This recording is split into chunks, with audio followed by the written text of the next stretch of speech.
নমস্কার, আমি রবীন্দ্রনাথ ঠাকুরের লেখা একটা ছড়া বলছি। একদিন রাতে আমি স্বপ্ন দেখিনু, চেয়ে দেখো বলে যেন বিনু। চেয়ে দেখি ঠোকাঠুকি বর্গা করিতে, কলিকাতা চলিয়াছে নড়িতে নড়িতে। ইটে গড়া গন্ডার বাড়িগুলো সোজা, চলিয়াছে দুদ্দার জানালা দরজা। রাস্তা চলেছে যত অজগর সাপ, পিঠে তার ট্রাম গাড়ি পরে ধুপধাপ। দোকান বাজার সব নামে আর উঠে, ছাদের গায়েতে চাঁদ মরে মাথা কুটে। হাওড়ার বীজ চলে মস্ত সে বিছে, হ্যারিসন চলে তার পিছে পিছে। মনুমেন্টের দোল যেন খ্যাপা হাতে, শূন্যের দুলায়ে সুর উঠিয়াছে মাটি।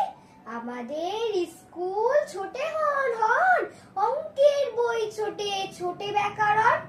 ব্যাগগুলো দেয়ালেতে করে ছটপট, পাখি যেন মারিতেছে পাখার ঝাপট। ঘন্টা কেবলই দোলে ঢং ঢং বাজে, যত কেন বেলা হোক তবু থামে না যে। লক্ষ লক্ষ লোক বলে থামো থামো, কোথা হতে কোথায় যাবে কি পাগলামো।